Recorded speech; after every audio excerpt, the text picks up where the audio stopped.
Olá, pessoal! Vamos dar continuidade às nossas aulas. Falamos relações humanas, falamos ética, falamos sobre moral, falamos também sobre algumas teorias, falamos sobre behaviorismo ou comportamentalismo, falamos sobre a origem da psicologia, falamos alguns projetos da psicologia, alguns autores da psicologia e vamos continuar sobre as principais teorias modernas da psicologia. E aí, depois do comportamentalismo, que estudamos behaviorismo, vamos estudar sobre Gestalt. Ó que nome massa! A psicologia de Gestalt pode ser também vista como a psicologia da forma. Então, aonde vocês verem psicologia da forma, vocês já sabem que estamos falando da teoria de Gestalt. Os gestaltistas estão preocupados em compreender quais os processos psicológicos envolvidos na ilusão de ótica. Então, a palavra é questão ótica. A frase que vocês têm que ter no pensamento é ilusão de ótica. Quando vocês ouvirem a questão ilusão de ótica, vocês também vão relacionar a psicologia Gestalt. Psicologia da forma, ilusão de ótica, eu estou falando da teoria da psicologia de Gestalt. Certo? Então, os processos psicológicos envolvidos na ilusão de ótica, quando o estímulo físico é percebido pelo sujeito como uma forma diferente da que ele tem na realidade. Como é que eu posso explicar melhor? Como é que vocês vão entender? Professora, eu estou confusa. Não estou conseguindo. O que é que tem a ver ilusão de ótica? Sabem aquelas... antigamente a gente usava em casa, quando se faltava o quê? Energia, a gente fazia aquelas figurinhas. Eram as formas que a gente usava. E a interpretação dos nossos ou irmãos, ou quem estivesse do nosso lado, de que forma eles iriam interpretar o quê? Essa figura. Então, muitas vezes vocês veem o quê? Uma gravura que são duas faces, mas aí você vê dois jacarés. Você vê montanhas. É isso que os gestaltistas faziam na época. É a sua ilusão de ótica, a forma como você está vendo aquela figura, aqueles traços. Isso é a questão da teoria de Gestalt. A forma vai aparecer, o desenho vai aparecer e de que forma a sua mente vai ler, que a gente chama de ilusão de ótica. O gestaltista também interessa muito saber sobre o significado que os seres humanos impõem aos objetos. De que forma você vê aquele objeto e acontecimento do seu modo, ou relacionado aos acontecimentos do seu mundo. Tipo, vamos dar um exemplo. Se eu mostro a vocês uma cadeira, e que forma você vai relatar aquele objeto? Já tem outro colega seu que vai relatar de outra forma. Você, por exemplo, pode ver uma cadeira verde, de ferro. Já o seu colega vai dizer, além da cadeira, da estrutura, vai dizer que serve para sentar, qual a função dela. Então, é de que forma a minha mente vai ler, a minha ilusão de ótica, relacionada às formas. Então, como eu vejo uma figura e aí eu vou falar do que a minha mente está lendo.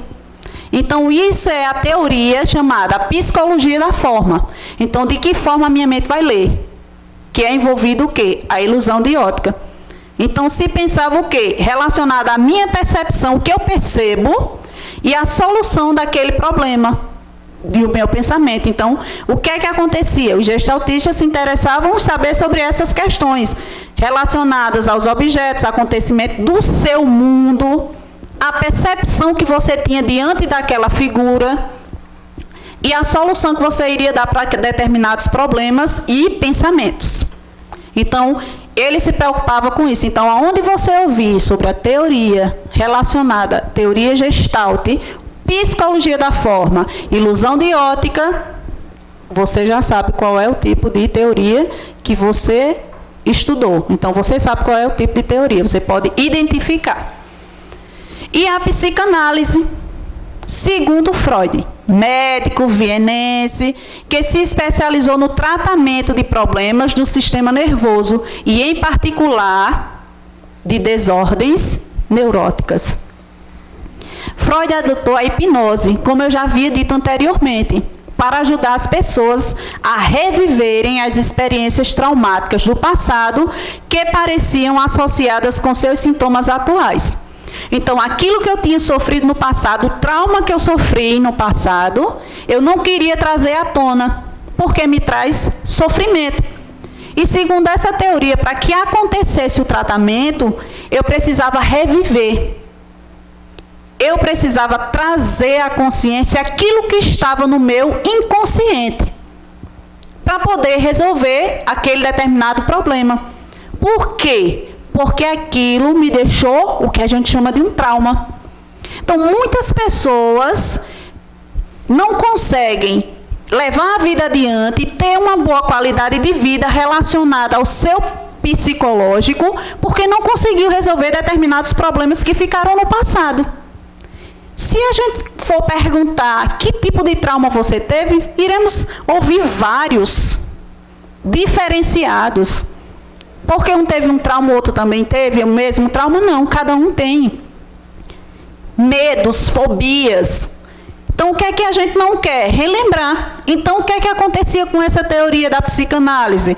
Então, ele adotou o que? A hipnose para você, quanto indivíduo ou quanto cliente, você trazer à consciência aquilo que estava no seu inconsciente e aquilo que não te deixava ter uma boa qualidade de vida relacionada ao teu psicológico, relacionada ao teu relacionamento interpessoal, e isso interfere bastante.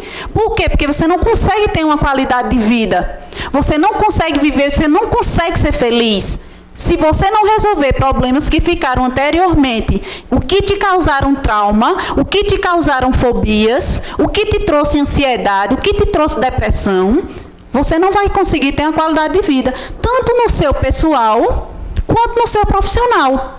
E é isso que a teoria fala, sobre trazer à consciência aquilo que estava no meu inconsciente, que muita gente não consegue. E a hipnose fazia isso, só que isso deu certo? Não. Por quê? Porque nem todo indivíduo conseguia entrar em transe. Então, se ficava o quê? Repetitivo.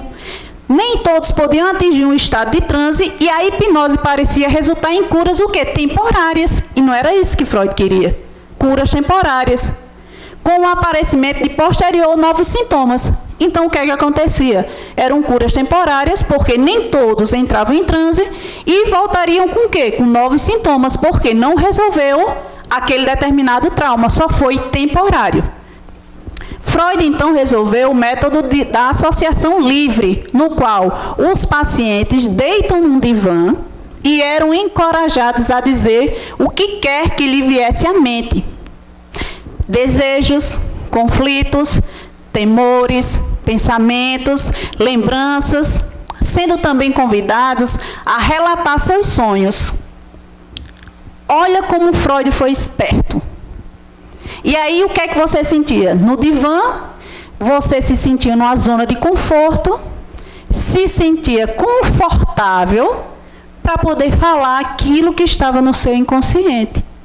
Aqueles conflitos que você continuava tendo, os desejos, os seus temores, as lembranças que tanto torturavam. E relatavam o quê? Você até os seus sonhos, convidados a relatar seus sonhos. Você ficava tão confortável, o cliente ficava tão confortável, que até relatava seus sonhos. Então, quando você se sente numa zona de conforto ou com pessoas confiáveis, você fala tudo que você sente, seus temores, seus medos. E é isso que a teoria da psicanálise faz até hoje. Que você tem psiquiatras confiáveis que vão fazer isso, trazer à consciência aquilo que está no seu inconsciente e que você não quer lembrar, não quer trazer à tona para não sofrer novamente. E o que é que acontece? Você precisa trazer à tona para você ficar livre desse peso, desse trauma. Se livrar desse trauma para ter o quê? Uma boa qualidade de vida e ter relacionamentos, que a gente chama de interpessoal, das pessoas à sua volta, sem medo. você poder confiar e você se sentir confortável para isso, para poder falar. De início eu vou conseguir? Não. Até as consultas com o psicólogo. A primeira consulta você pode só chorar. A segunda você já chora e relata alguma coisa. E a terceira você já se sente seguro para falar o que tiver vontade de falar. Porque você já sente confiança no psicólogo ou no psiquiatra. Ainda mais falando sobre essa teoria da psicanálise, Freud também tratava dos seus pacientes tentando trazer à consciência o que eu já havia dito. O que era inconsciente, o que você não queria lembrar. E insistia que todos os detalhes se ajustavam perfeitamente entre si. Então, se você não falasse, ia ficar faltando alguma coisa. Que essa teoria você precisava relatar para que fosse se juntando as peças e se chegasse a um diagnóstico que não fosse aquele da hipnose, que era o temporário. Segundo Freud, a personalidade é formada durante a primeira infância.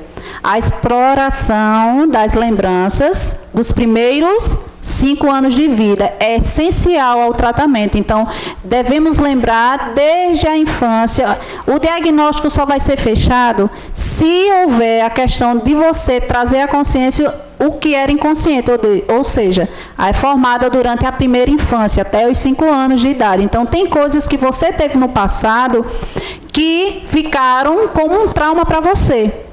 E aí, o que é que a gente vai falar um pouco? Sobre a psicologia infantil, que é uma área da psicologia que vai evoluindo, que se preocupa com a investigação e estudo das manifestações psíquicas na idade infantil.